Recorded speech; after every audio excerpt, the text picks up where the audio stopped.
Ako si Jeff lumuwas ng Manila, bitbit adikain, may ahon ang pamilya sa hirap, sa pilitan na makipagsapalaran. Hawak ko ang konting barya na naipon ko sa pagtatrabaho sa kahit papaanong paraan.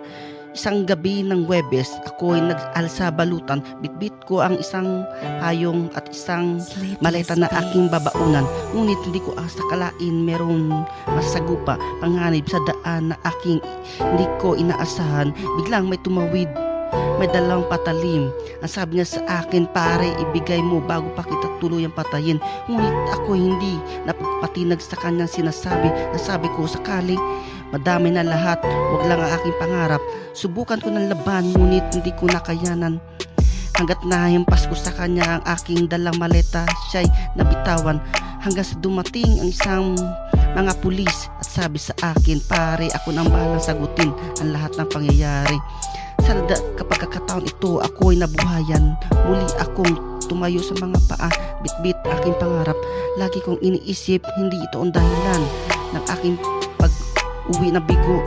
Lagi kong iniisip ang aking mga pangarap.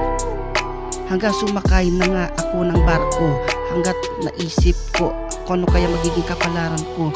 Nagbabaka sakali na mabago ang buhay. Sa alo na hampas, sa suka hindi na umay. Hindi makatulog, ilang gabi na nangangarap pa rin kahit na malayo na. Hanggang sa syudad, naalala pa rin ang paghihirap sa pag-apply ng trabaho. Bitbit ang konting pangarap at damit ko na ritaso na suot sa aking pagipagsapalaran, hanggang tinawagan at sabing meron nang tsansa, makasampa ka dyan. Hindi ko akalain na ganun talaga. Pag may tiyaga, may sipag at may nilagang, makakamit ang biyaya. Ngayon ko lang isip ang bawat pagkakataon, hindi madamot ang Diyos basta bibigyan mo lang ng pagkakataon. Lagi mong isipin, kaibigan, hindi ka nag-iisa. Kung hindi man mapagkataon na pumabor sa iyo, bubukas ang pinto at ito'y dadating. Lagi kong daing sa akin, panalangin, huwag mong isipin na hindi ka nag-iisa. Hanggang naisip ko na ang bukas ay mahalaga.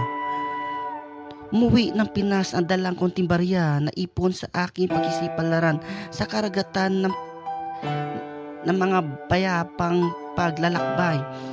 Natutunan ng mga bagay na hindi nabibili ng salapi, ang ngiti sa labi ng mga kapatid, kapamilya na sa lubong, maiayos ang kanilang